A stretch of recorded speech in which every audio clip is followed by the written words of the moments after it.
Tardes. Me presento con ustedes, soy licenciada en optometría y educadora en diabetes. Mi nombre es Verónica Zurita y el día de hoy vamos a darle continuidad al tema de evaluación y referencia oftalmológica adecuada. Antes de comenzar el caso clínico, me gustaría que recordemos algunos datos importantes para realizar la valoración oftalmológica y obviamente a su vez su referencia. Recordemos que la importancia de hacer una referencia adecuada es porque nosotros podríamos mandar estas referencias a lo mejor a todos los pacientes con diabetes. Sin embargo, no es la idea porque podemos saturar el servicio de oftalmología, ¿no? Entonces, lo ideal es que se le dé prioridad a aquellos casos que realmente lo ameritan para que se les pueda dar un tratamiento oportuno y obviamente si se da el tratamiento oportuno, pues podemos prevenir las condiciones de ceguera, ¿no? Entonces, esa es la idea de que ustedes en gabinete puedan realizar las pruebas realmente sencillas, que no les tome más de 5 minutos y obviamente de acuerdo a las pruebas, a los signos clínicos que presenta el paciente y los síntomas, ustedes puedan referir a lo mejor de manera urgente o probablemente le puedan decir que no hay ningún problema, que espere un año para su valoración, ¿no? También hay que tomar en cuenta los datos teóricos. Entre más tiempo de diagnóstico tenga un paciente con diabetes, pues seguramente es mayor la probabilidad de que ese paciente pueda llegar a tener una retinopatía diabética. Entonces, esa es la importancia, ¿no, chicos? No sé, me gustaría comenzar. ¿Quién me puede recordar o quién puede ayudarme con las pruebas que mencioné en la presentación anterior que pueden realizar en gabinete?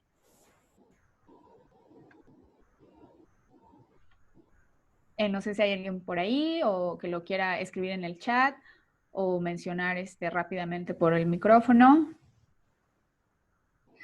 Para hacer un poquito más dinámico esta sesión, me gustaría ver si tienen alguna duda con alguna de las pruebas. ¿No? Están muy participativos. ¿Nadie? Ana Karen, ¿estás por ahí? Bueno.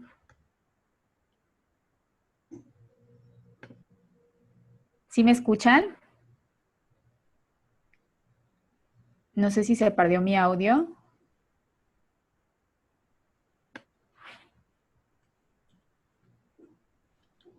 No, Ahí está. Ah, ya, es que yo los dejé de escuchar. ¿No lo recuerdan? ¿Alguien más por ahí? ¿Camila? ¿Nadie? Bueno, les voy a ayudar un poquito. Ya veo que probablemente no pudieron checar rápido la presentación.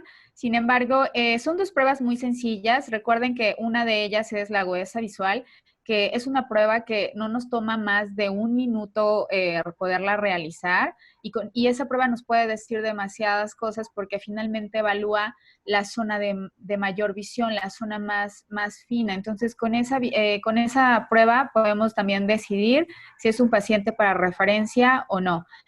Otra prueba que podemos realizar es el reflejo rojo. También se explica en la presentación anterior. Es una prueba que también no me toma más de 30 segundos poder evaluarla. Es realmente muy fácil utilizando su oftalmoscopio, evaluando cada ojo. Recuerden que esto es muy similar a la toma de una fotografía, ¿no? Lo ideal es que se llegue a ver como naranja cuando ustedes hacen la toma del reflejo y obviamente si está disminuido, la coloración es diferente o es asimétrica, pues entonces nos está hablando de que probablemente hay alguna patología.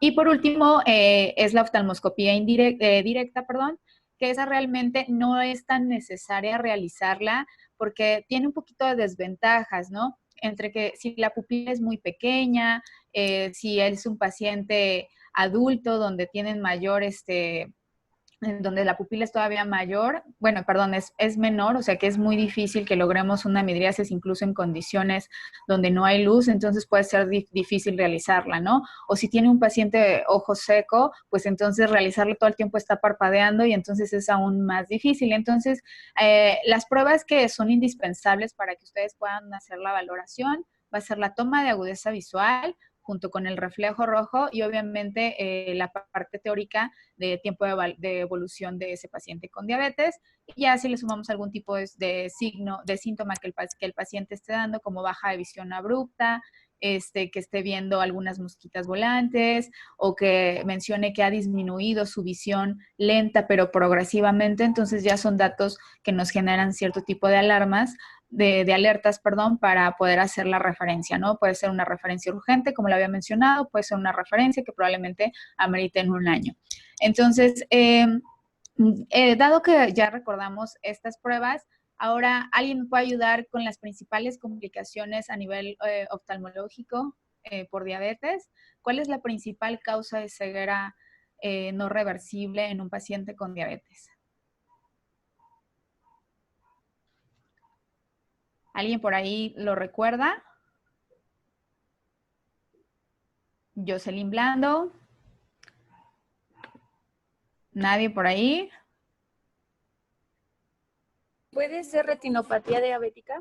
Perfecto, muy bien. Diana Laura, es retinopatía diabética. Esa es la principal causa de ceguera no reversible, que es la que tenemos que estar muy atentos, ¿no? Entonces, esa es la principal.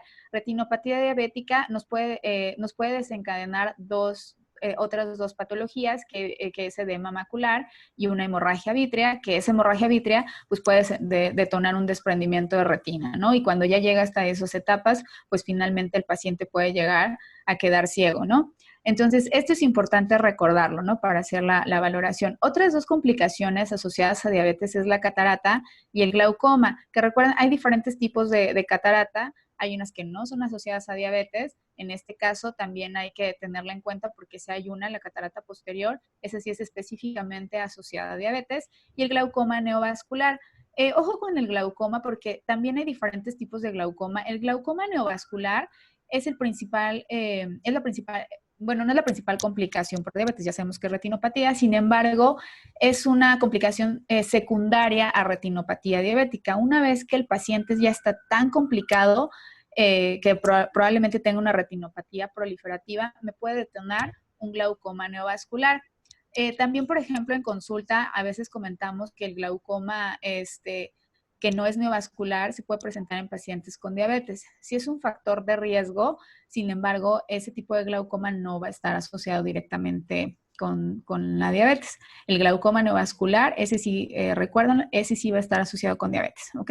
Entonces, ahorita vamos a centrarnos en retinopatía diabética junto con catarata y otras cuestiones que son las principales para esta enfermedad. Entonces, ahora sí vamos a comenzar con el caso clínico. ¿Le podemos dar a la primera diapositiva, por favor, Luz? Ok, entonces es un paciente masculino de 65 años de edad, es contador, trabaja en una empresa transnacional, el tabaquismo es negado, en su consumo de alcohol es ocasional y tiene una diabetes diagnosticada desde tipo 2 desde hace 10 años. También tiene hipertensión arterial desde hace 2 años, ¿no? Entonces, solo con saber estos datos, pues ahí yo ya puedo pensar que es un paciente que al menos tiene un 25% de probabilidad de que ya tenga un diagnóstico de retinopatía diabética. Si recuerdan, a partir de 10 años, es un 25, de 10 a 20 años va a aumentar al 50 y más de 20 años es una probabilidad del 75%. No sabemos qué tipo de retinopatía pueda llegar a tener ese paciente, o sea, no sabemos la severidad. Sin embargo, ya sería un criterio de referencia porque ya tiene más de 10 años. Entonces, lo ideal en este caso ya sería referir, ¿no? Sin embargo, pasamos a la siguiente diapositiva, por favor. Ya en el interrogatorio preguntamos desde cuándo utiliza lentes, utiliza lentes desde los 15 años y su último cambio fue hace 2 años.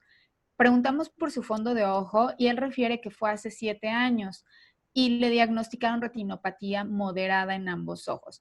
A manera de recordatorio, las guías internacionales refieren que la retinopatía leve a moderada sin presencia de edema macular puede esperar una valoración dentro de 1 año, ¿no? Entonces, probablemente a este paciente le dieron una referencia de que en el siguiente año se revisara, sin embargo, no lo hizo, ya que tiene 7 años que no ha tenido una valoración, ¿no?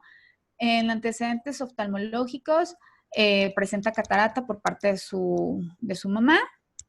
Sería como un antecedente preguntarlo. Entonces, yo con este dato, tiene 10 años con diabetes, hace 7 años que no se hace un estudio de fondo de ojo y ya le habían detectado retinopatía diabética moderada, entonces puedo esperar que ahorita probablemente ya tenga otro grado de retinopatía, ¿no? Entonces, la siguiente, por favor. En sus estudios de laboratorio tiene una hemoglobina de 10.5, glucosa en ayuno de 150, triglicéridos en 500 miligramos. Entonces, podemos ver que este paciente está en descontrol. Entonces, ya vamos teniendo varias herramientas para pensar que ese paciente ahorita tiene un problema oftalmológico probablemente severo. Tiene más de 10 años, realmente su control metabólico está demasiado descontrolado y ya tiene el antecedente de que hace 7 años tenía retinopatía moderada. Entonces, probablemente puedo esperar que ese paciente o ya esté en una retinopatía severa o incluso en una proliferativa, ¿no? Siguiente, por favor.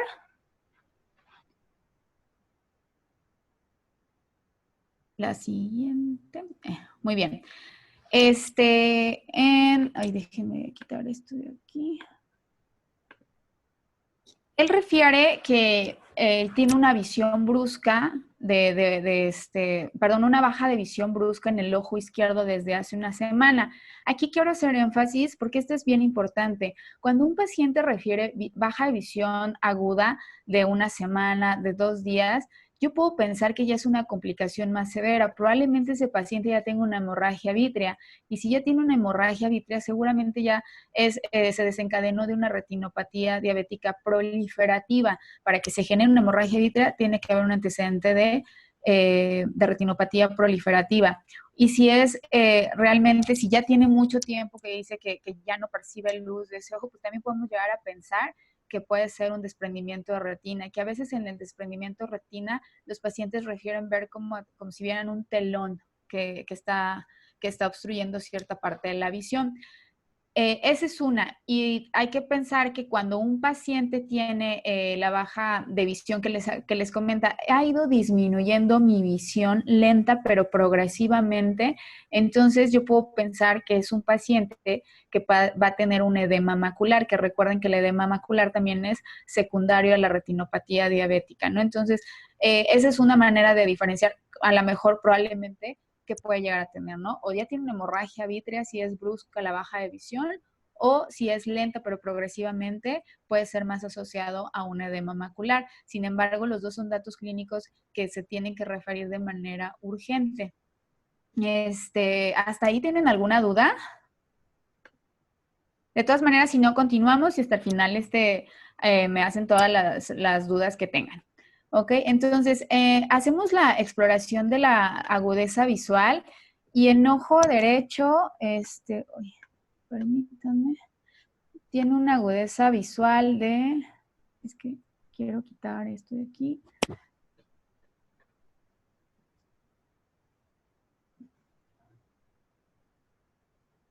Permítanme, ¿me pueden ayudar?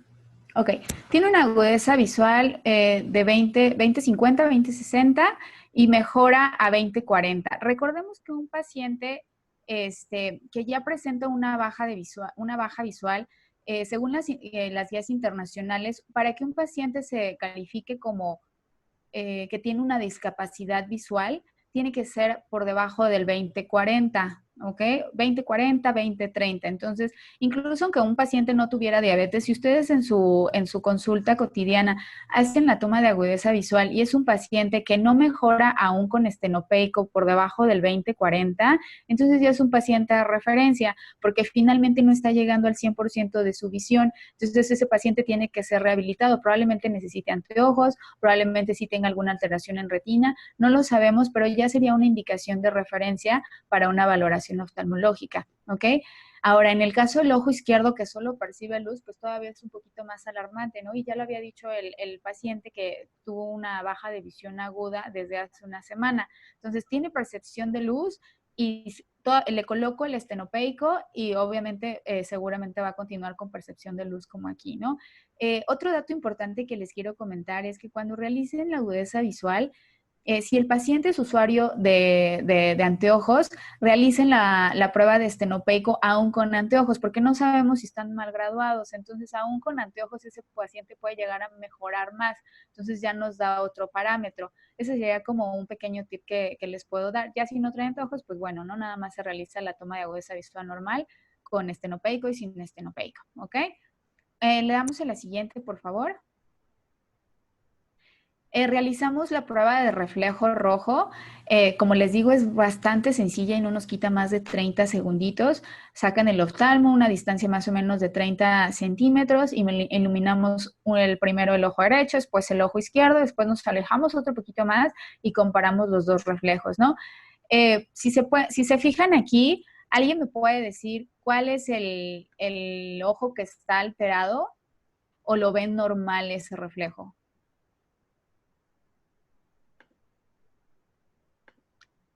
¿Nadie por ahí? Pregunto al azar. ¿Ricardo López o Fernando Vázquez? ¿Nadie? Perfecto, el izquierdo. Muy bien, Diana. Entonces, finalmente está disminuido, ¿no? Entonces, en ese paciente yo puedo pensar o tiene una hemorragia vítrea o probablemente pueda llegar a tener una catarata. Sin embargo, es poco probable que llegue a tener catarata, pero podría ser, ¿no? Sin embargo, ya sería otro criterio más de referencia porque no sabemos cómo está el fondo de ojo, simplemente ahí hay alguna opacidad en medios refringentes porque no está permitiendo la entrada de luz, ¿no? Entonces ahí ya sería otro criterio de referencia, ¿no? Entonces eso es un reflejo, rojo patológico. Pasamos a la siguiente, por favor. Y bueno, se realiza la oftalmoscopía directa, que ya habíamos comentado que la oftalmoscopía directa realmente es una prueba que no por fuerza la tenemos que realizar. En este caso, se trató de hacer la oftalmoscopía, pero no se pudo visualizar mucho porque la pupila era demasiado pequeña, ¿no? Y en el otro ojo, dado seguramente que ya tiene alguna alteración en el fondo de ojo, pues no permitió la entrada de luz y no fue valorable. Entonces ahí no se pudo realizar, sin embargo ya tengo otros datos clínicos de referencia, ¿no? En algunos casos hay algunos profesionistas que logran ver ciertas zonas, sin embargo es muy difícil poder dar un diagnóstico con la oftalmoscopía directa porque solo ve ciertas partes de la retina, no la ve en una sola toma como cuando realizamos una oftalmoscopía indirecta. Entonces por eso es que realmente no es tan necesaria realizarla, ¿no? Ya si la realizan y ven ciertos signos, pues entonces eso ayuda más a su criterio de referencia, ¿no? Pero en este caso, pues salió que no se podía, bueno, que no se pudo evaluar. La siguiente, por favor. Entonces, dadas las pruebas realizadas, ¿cuál sería, ustedes qué creen que puede tener ese paciente? ¿Cuáles complicaciones oftalmológicas sugieren que puede tener ese paciente? ¿Quién me quiere contestar por ahí? Exacto, seguramente ya tiene retinopatía, ya lo comenté, incluso el paciente ya lo había comentado, ¿no? Sin embargo, recordemos cuáles son las complicaciones secundarias a retinopatía. ¿Cuál podría ser? Podría ser un desprendimiento de retina. Qué bueno que lo comentas, Patricia, porque incluso en desprendimiento de retina se puede llegar a ver algún reflejo. Entonces, yo no, en un reflejo, sobre todo en reflejo rojo, yo me voy más por una hemorragia vítrea, porque finalmente toda esa hemorragia está en vítreo y no permite la entrada de luz. Entonces, en el ojo izquierdo seguramente va a tener una hemorragia vítrea o incluso pudiéramos pensar que sería una catarata. Sin embargo, como el paciente comentó que la agudeza visual bajó de manera abrupta, entonces yo me iría más por una hemorragia vítrea. En catarata es igual que el edema macular. El paciente va a empezar a comentar que la visión ha ido bajando lento pero progresivamente, o incluso pueden comentar que ven como si vieran a través de una lente esmerilada o una lente empañada. Entonces la catarata no da una baja de visión de manera abrupta. Entonces coincido con todos, seguramente en ojo izquierdo va a ser una hemorragia, probablemente es una hemorragia vítrea, ¿no? Eso podemos sugerir, sin embargo, en la valoración de fondo de ojo ya se definirá. Y en el ojo derecho, ¿ustedes qué pueden pensar que tiene? Porque tiene, aún con estenopeico, su capacidad visual es de 20/40, no ha mejorado al 100%. Entonces, ¿qué sugieren que podría tener ese paciente? Ok, probablemente, Narayani, el edema macular no se puede dar como tal un tiempo de progresión, porque hay pacientes que pueden durar años con el edema macular sin que baje tanto la visión, y hay pacientes, o sea, dependiendo en qué zona esté especificada, si está en la zona macular, pero en la zona de mayor visión, que es la fóvea, la baja de visión es muy abrupta, bueno, no tan, es más rápido, ¿no? Sin embargo, puede haber ciertos exudados alrededor de la fóvea y el edema puede permanecer durante años, no lo sabemos, dependiendo, eso va a depender de cada paciente, pero pueden ser años. No sé si se contestó, ok, perfecto. Entonces, en el ojo, pasamos a la siguiente diapositiva, por favor. En el ojo derecho, probablemente hay un edema macular, la que sigue, y en el ojo izquierdo va a haber una hemorragia vítrea, ¿no? O sea, probablemente por los datos que ya recolectamos, pues esos van a ser los diagnósticos, ¿no? La que sigue, por favor.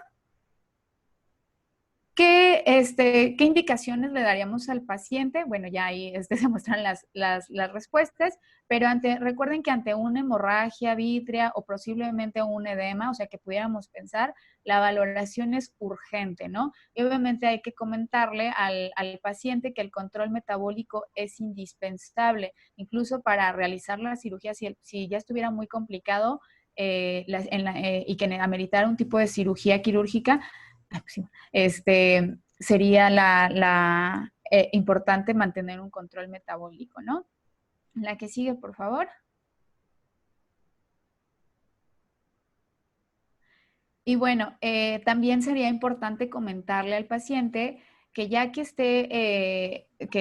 esté siendo valorado por el área de oftalmología, comentarle que estas valoraciones van a ser de manera indefinida y que ya el oftalmólogo le dirá si es de manera trimestral y si es de manera semestral o incluso anual. Sin embargo, es importante ya no suspender este tipo de valoraciones, porque incluso aunque un paciente pueda llegar a tener una hemorragia vítrea o una retinopatía diabética, se puede dar tratamiento y el paciente puede preservar su visión. Sin embargo, no lo exenta de que vuelva a tener algún tipo de signo que pudiera poner en riesgo su visión. Entonces, eso es bien importante comentarle al paciente, que una vez que ya vaya al oftalmólogo y le den tratamiento, y aunque estabilicen su fondo de ojo, estas visitas subsecuentes van a ser de manera indefinida, ¿no? De acuerdo a lo que le comente su especialista. ¿Tienen alguna duda? Me parece que hasta aquí termina el caso clínico.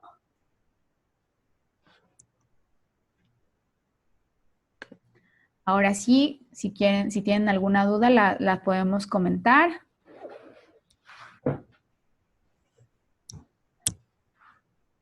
¿Quedó todo claro?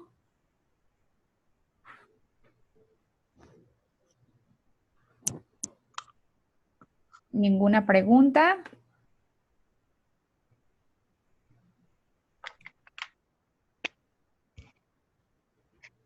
Mariel, Gwendolyn, ¿están por ahí? Ok, Yoshira.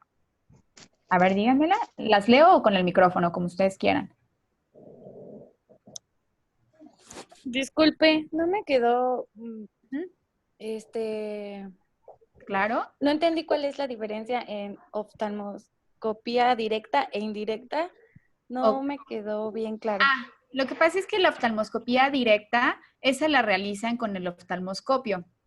Y realmente es acercarse al paciente y es tal cual directo, ¿no? O sea, te acercas al iris y entonces empiezas a observar. Eso seguramente ustedes ya la han realizado. La oftalmoscopía indirecta es la que nosotros, los oftalmólogos y optometristas, realizamos en gabinete, que es con un oftalmoscopio que se pone en la cabeza, con una lupa de 90, y entonces empezamos a valorar, pero por fuerza tenemos que dilatar para tener un escenario más grande de la retina. Esa realmente ustedes no la realizan, simplemente quise hacer como la aclaración de cuál es la diferencia de una a otra, pero por la oftalmoscopía en directa, ustedes no se preocupen, simplemente nada más se utiliza con el especialista. También se puede utilizar con la lámpara de hendidura, que no necesariamente tienen que traer el oftalmoscopio directo, nada más con la pura lupa podemos realizar un estudio de fondo de ojo, ese también, y también se considera como indirecta. No sé si quedó claro, Carlos. Gracias, sí, quedó claro. Y también contigo, yo sí, es que estaba leyendo Sí. a Carlos. Ok. Sí, gracias. Perfecto, ¿no? ¿A ti? Yo tengo una duda. Dime. ¿Cuál sería la clasificación correcta para, no sé, estadificar la retinopatía en clínica? O sea, sí, sí, es la de la Global Diabetic Retinopathy, ¿quién sabe qué? Sigue Tal cual, siendo. ajá, tú tal cual la buscas, como lo que te puedo sugerir es buscar guía internacional de retinopatía diabética. Y realmente todas, la que mencionas es la adecuada, pero básicamente todas es retinopatía leve, moderada, severa y proliferativa. Hay cierto tipo de guías, pero la más utilizada es la internacional y es de acuerdo a las hemorragias que se ven en cada hemisferio para poderla clasificar, pero esa es la más adecuada para utilizar. ¿Eso se puede, digamos, hacer con el oftalmoscopio simple o necesita la oftalmoscopia indirecta Sí, lo ideal es realmente para estadificar correctamente? sí, realmente solamente se puede realizar bien con la oftalmoscopía indirecta, porque como lo decía perdón, con la indirecta, con la directa no tenemos un campo total de cómo está la retina, solo vemos ciertas partes y realmente es muy difícil poder hacer la clasificación. Entonces, la clasificación real se hace con la oftalmoscopía indirecta para tener un parámetro más amplio de cómo se ve toda la retina. Entonces, no sé, el médico de primer contacto solo podría decir no sé, leve por nada más decir sospechar y eso ya es un criterio de referencia para... Exactamente. Sí, perdón, tú puedes decir, se sospecha que tienen retinopatía, en la oftalmoscopía directa vi algunas microaneurismas, sin embargo, para que tú pudieras diagnosticarla si es moderada o severa, es muy difícil porque hay ciertos signos clínicos que a veces no se logran ver con la oftalmoscopía directa. Entonces, a lo mejor, digo, a lo más que pudieras ver, yo creo serían probablemente neovasos en el nervio óptico, que es por lo general donde se sitúan. Si tú ves un neovaso, que por lo general se ven como flotando en el vitrio, o que van saliendo del nervio hacia arriba, entonces ya, o sea, viste un neovaso y ya con eso puedes clasificar la proliferativa. Ese sería más fácil. Sin embargo, de las retinopatías no proliferativas es mucho más difícil poderla clasificar porque realmente no ves todas las hemorragias que hay en los dos cuadrantes. Entonces sería un poquito complicado. Muy bien, gracias, esa era mi duda. ¿Sí? ¿Sí quedó clara? ¿O te revolví? Sí, sí quedó claro, gracias. Perfecto, ok.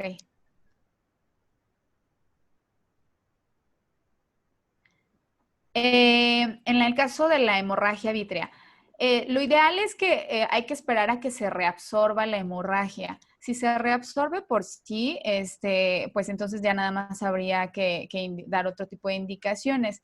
Sin embargo, y eso ya lo decide el especialista, pero luego comentar el uso de argón, no, tendremos que esperar a que se reabsorba y ver qué tanto se puede reabsorber esa hemorragia para después decidir cuál sería el tratamiento. ¿Sí, Carlos? Ok. ¿Alguien más?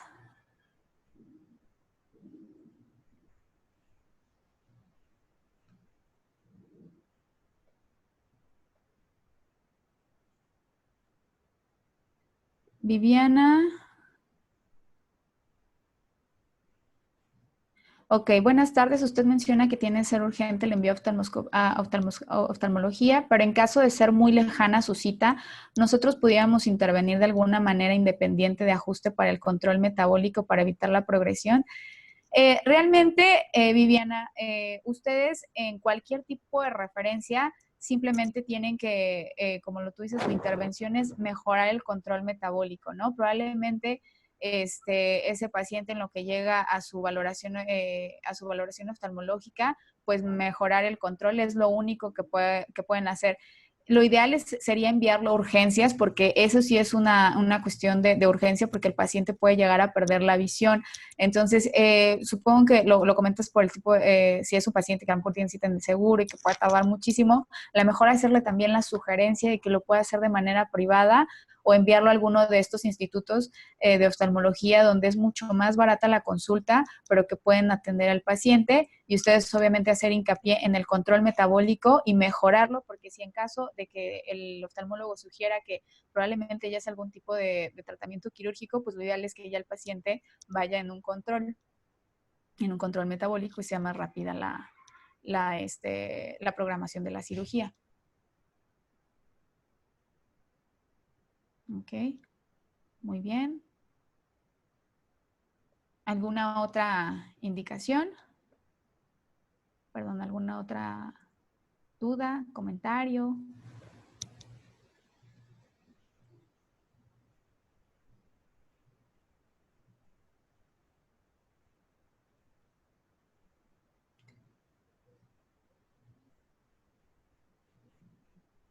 No, gracias. ¿Alguien más? Bueno, yo les tengo una pregunta. Si un paciente tiene una catarata y, bueno, pueden pensar, ¿no? Pero vamos a decir que tiene una catarata y su agudeza visual es de 20/60. Bueno, su capacidad visual. O sea, ya pusieron el estenopeico y es de 20/60. ¿Lo refieren de manera urgente? ¿Lo enviarían a urgencias? ¿O qué le comentarían a ese paciente?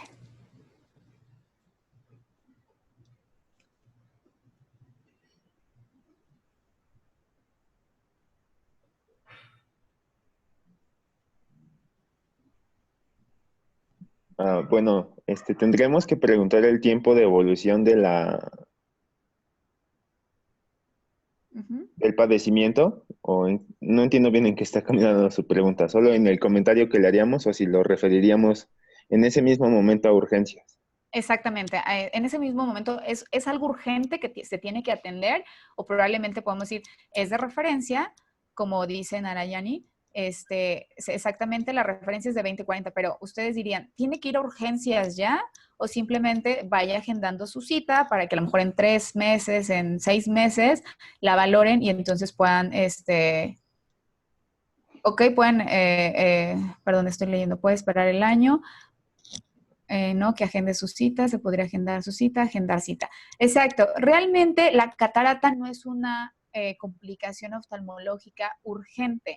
Si es de referencia, claro, y como lo comentaba, a partir del 20/40, si es un paciente con catarata, pues ya se considera que ya tiene una discapacidad visual, pero no es una cuestión que pueda quedar, en la que el paciente pueda quedar ciego. Entonces, a lo mejor, entre más afectada esté la cita, ustedes pueden, la agudeza visual, pueden comentarle, mire, ya está teniendo una baja de visión, le sugiero que vaya ya con el oftalmólogo. No es algo de que ya tenga que hacer inmediato, pero que sí lo esté valorando probablemente en unos 3, 6 meses para acudir y que la valoren, pero no es una urgencia oftalmológica como tal, ¿ok? Pero sí tendrían que comentarle que puede esperar ya sea 3, 6 meses. Ya si la agudeza visual es bastante severa, o sea que ya tengo un 20/100, aún colocando el estenopeico, pues a lo mejor tampoco se sigue considerando como una urgencia, sin embargo ya podemos apresurar más, ¿no? O sea, darle que no tarde más de 3 meses en agendar su cita. Pero no se considera, lo que yo quiero que entiendan es que una catarata no se considera como una urgencia oftalmológica, porque realmente en cuanto se programe, se realiza la cirugía y el paciente, siempre y cuando tenga la retina bien, el paciente puede ver bien, a diferencia de una hemorragia vítrea, una retinopatía, un edema macular. ¿Sí quedó claro? Ok.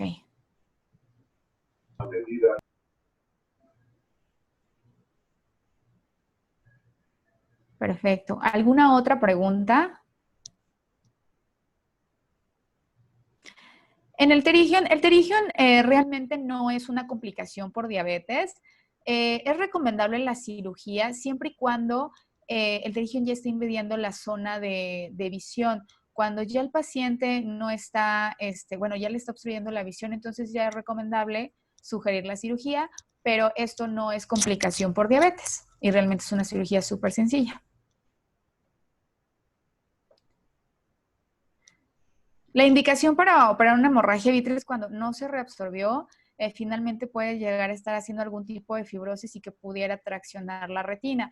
Pero eso en cuestión metabólica solamente se sugiere esta parte de que el paciente tenga que estar en un control, pero realmente no hay otro tipo de indicación. ¿Cuáles son las indicaciones en pacientes con retinopatía diabética no proliferativa? Cuando un paciente tiene una retinopatía leve y moderada y que no tiene edema macular, la valoración oftalmológica es en 1 año. Cuando es severa, ya la referencia tiene que ser semestral, porque ya hay un riesgo de que se empiece a formar un neovaso. Incluso hay ciertas guías donde mencionan que en retinopatías severas ya empiezan a dar láser, sin embargo no es una indicación tal cual, eso ya lo decide el oftalmólogo. Pero siempre y cuando sea leve y moderada, sin daño en la mácula, en la fóvea, la referencia va a ser anual. Pero si un paciente tiene incluso retinopatía leve y moderada, pero con edema macular, ya es un criterio de referencia inmediato, ¿no? O sea que puede ser una valoración oftalmológica dentro de 1 mes o dentro de 3 meses, pero ya sería ahí la indicación. ¿Sí quedó claro, José Luis?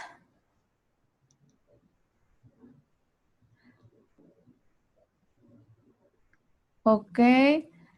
La reabsorción de la hemorragia vitrea puede ser de 1 o 2 semanas. ¿Es frecuente la falta de absorción? Sí, dependiendo qué tan grande sea la hemorragia vitrea. Si es casi total, pues puede haber una cuestión de que probablemente sí llegue a una vitrectomía. Sin embargo, depende de la cantidad de hemorragia, porque hay unas que se quedan en prerretinianas, entonces se pueden reabsorber fácilmente y ahí nada más probablemente la indicación es dar láser focal o periférico, entonces realmente depende de qué tan grande sea.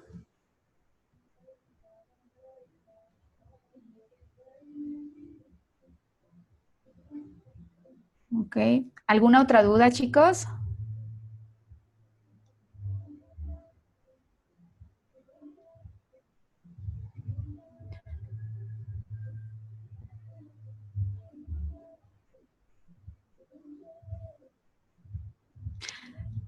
Otra cuestión, ok, muchos pacientes cuando están en vías de control se asustan cuando su agudeza visual se empeora. Son pacientes que en promedio tienen glucosas de 200 a 300 y logran tener después niveles más bajos. ¿Qué deben mencionar los estudiantes al paciente para que no piense que está perdiendo su visión? Ok, qué bueno que lo comentas, Ivette. Esa parte de la miopización por glucosa es importante. Un paciente puede llegar a tener una baja de visión o comentarlo, ¿no? O sea, puede ser tanto de cerca como de lejos y obviamente se espantan porque es de manera abrupta, ¿no? Y por lo general, la baja de visión o, bueno, los cambios refractivos que se pueden generar es arriba de 200. Y esto es principalmente porque en el cristalino hay varias teorías, pero la que más sugieren es que arriba de 200 miligramos se empieza a generar un cambio metabólico, lo cual hace que el cristalino se engrose más. Por lo general, el cristalino no debe ser tan grueso, no se llena tanto de agua. Metabólicamente está diseñado para estar sacando el agua que se genera dentro. Entonces, cuando hay arriba de 200, ese cristalino se empieza a hinchar y entonces genera cambios refractivos que pueden ser desde miopía hasta hipermetropía. Realmente aún no se han dado los suficientes estudios como para decir se va a presentar miopía o se va a presentar hipermetropía. Sin embargo, y depende de cada paciente cuánto sea el aumento de graduación. Hay pacientes que no, es sorprendente porque vienen muy elevados de la glucosa y realmente no se genera ningún cambio en cuestión de visión, pero hay pacientes con tantito que suban de 200 a 300 y mencionan que sí tienen una baja severa de disminución de la visión. Entonces, lo único que tienen que hacer es, si el paciente no tiene ningún daño, si estamos seguros que no hay ninguna lesión en el fondo de ojo, solamente decir que en cuanto mejoren sus niveles de glucosa y obviamente de hemoglobina glucosilada, porque eso también es bien importante. Un paciente puede llegar a tener glucosa en ayuno 100, 110, pero su hemoglobina glucosilada está en 10 y obviamente es un paciente que no ha estado en control y aún así refiere la baja de visión. Entonces, solamente comentarle que esa visión se va a volver a establecer en cuanto mejoren los niveles. Y sí, incluso en la experiencia que yo he tenido, en una semana, 2 semanas, en cuanto empiezan a mejorar su glucosa, la visión empieza a mejorar lentamente, pero casi yo diría que en 2, 3 semanas la visión se vuelve a estabilizar. Entonces, solamente comentarle eso, que en cuanto mejore el control, la visión va a mejorar, pero que es muy importante hacerlo, ¿no?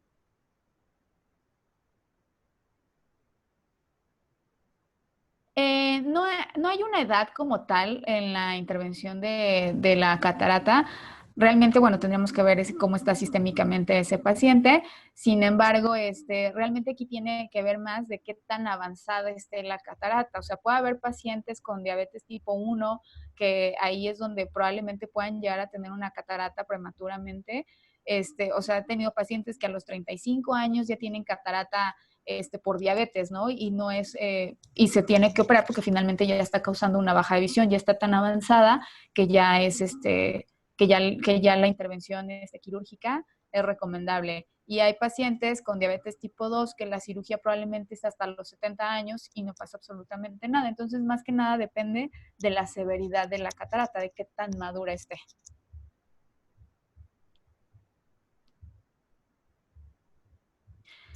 La aparición de miodesopsias depende de qué tan grande esté la hemorragia vítrea, o sea, de qué tanto esté abarcando el vitrio, porque a lo mejor si nada más está en la parte inferior la hemorragia, puede percibir ciertas miodesopsias, pero si ya es demasiado grande, o sea, si ya la cantidad es demasiado, tal cual es, veo totalmente negro. Entonces depende mucho de igual de cuánto sea la cantidad de hemorragia que hay.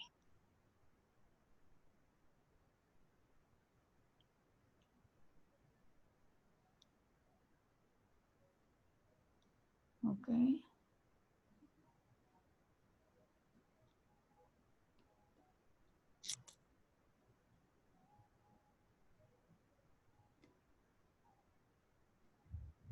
Muy bien, ¿alguna otra duda?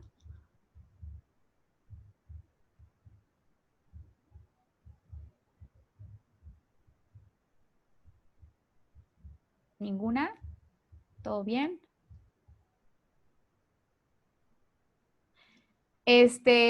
Tal cual como aparezca una catarata, ya no se dice.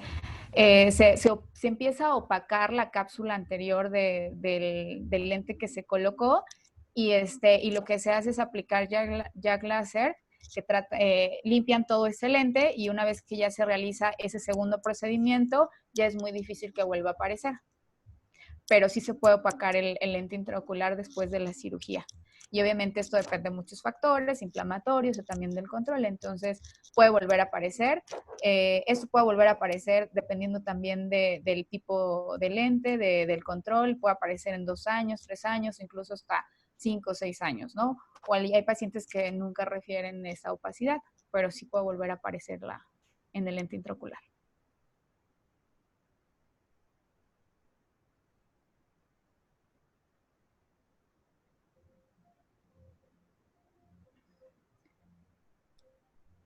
¿Sí quedó claro, René?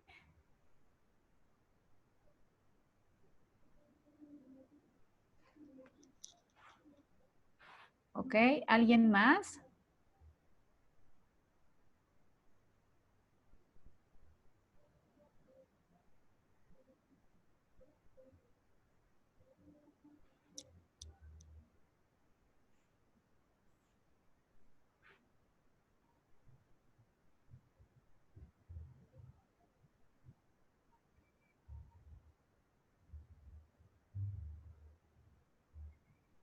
¿Nadie más?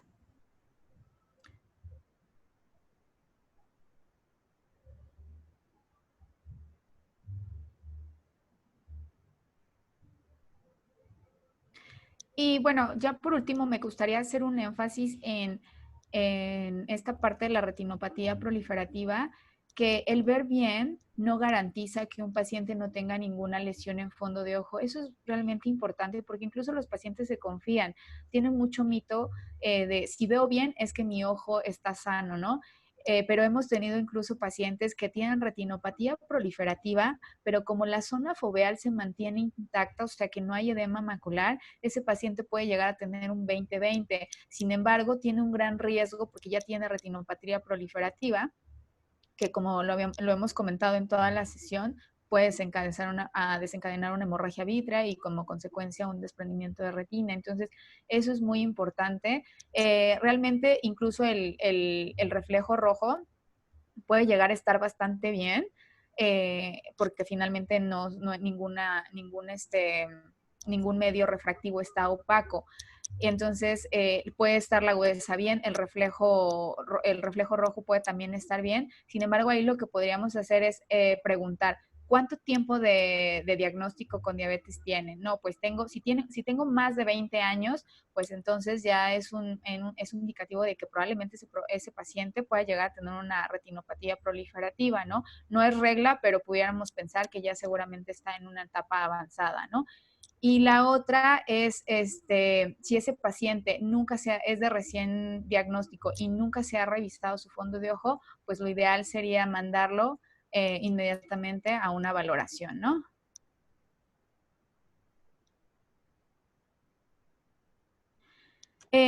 Maite menciona, durante la retinopatía diabética es fluctuante el cambio de visión. Por ejemplo, el paciente refiere ver bien en las mañanas y su vista empeora en las noches. No, eso es totalmente, bueno, no es asociado a la retinopatía diabética. Cuando un paciente tiene retinopatía diabética y ya hay daño macular, específicamente en la zona foveal, la baja de visión es todo el tiempo. O sea, él va a decir, ha empeorado, pero todo el tiempo veo mal. No, nunca va a ser en la mañana veo bien y en las noches empeora. Eso puede llegar a tener otros factores, a lo mejor probablemente la cuestión metabólica, si está descontrolado y que estén subiendo y bajando los niveles, puede generar fluctuaciones en la visión, o simplemente porque ya es un paciente que necesita sus anteojos para todo el tiempo estar viendo bien. Pero realmente por retinopatía diabética nunca va a ser fluctuante el cambio de visión.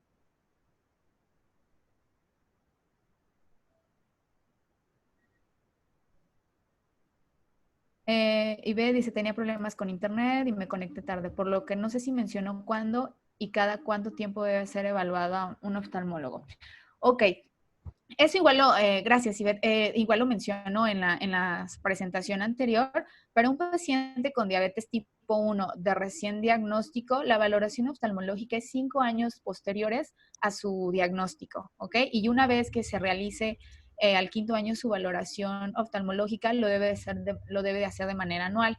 Y en pacientes con diabetes tipo 2, al momento del diagnóstico, hay que hacer la valoración, hay que mandarlo a hacer una valoración oftalmológica porque no sabemos cuánto tiempo lleva ya con la enfermedad, ¿no? Y una vez que se lo haga, la indicación es cada año estar realizando el estudio de valoración, a menos que el oftalmólogo lo defina de otra manera, de acuerdo a las lesiones que él vea.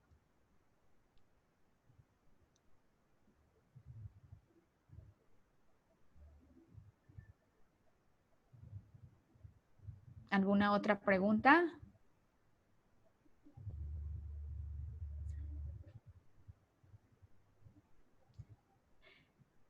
Ok, ¿qué tan frecuente es la parálisis de los músculos? Realmente es muy baja la incidencia y es bajísima. Ahorita no recuerdo el porcentaje, pero puede ser de 2%, de 1%, pero es muy baja y obviamente está asociada a otras complicaciones micro y macrovasculares, pero el tiempo de recuperación de ese paciente en cuando empieza con un estrabismo asociado a diabetes puede ser de 1 mes hasta 6 meses, dependiendo de la severidad, pero es muy bajo.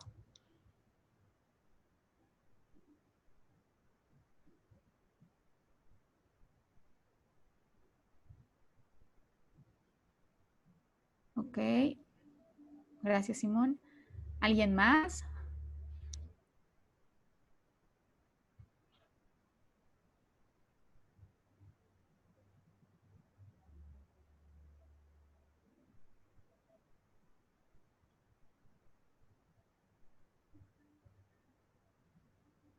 Pues muchas gracias, Verónica. Te agradezco mucho la participación en este módulo.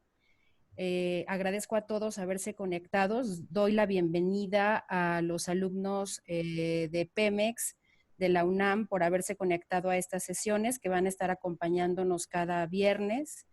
Y pues a todos los demás pasantes que están aquí conectados viernes con viernes. Todavía faltan 2 sesiones en el módulo de diabetes, así es que por favor no se pierdan esta oportunidad de poder estar en las sesiones con los expertos y ingresar a los médicos pasantes de servicio social que están en zonas foráneas, pues ingresar a la plataforma. Y a todos los que están presentes, recuerden que después de terminada la sesión, se califica la sesión y se califica a cada uno de los ponentes con la finalidad de que podamos mejorar estas clases y podamos recibir una retroalimentación de parte de todos ustedes. Así es que muchísimas gracias. Espero que todos estén muy bien en casa. Les recuerdo que se tienen que cuidar y proteger, por favor, y estén muy atentos a los correos que estamos enviando por parte de Itzel y del equipo, dándoles avisos de todo lo que se va a llevar a cabo en la unidad. Maestra Verónica, doctora, muchísimas gracias por estar el día de hoy con nosotros exponiendo. Muchísimas gracias por su participación. Muchas y por gracias. todas las respuestas de las preguntas. No, gracias a ustedes, fue un gusto. Buen fin de semana a todos. Igualmente, cuídense mucho. Gracias.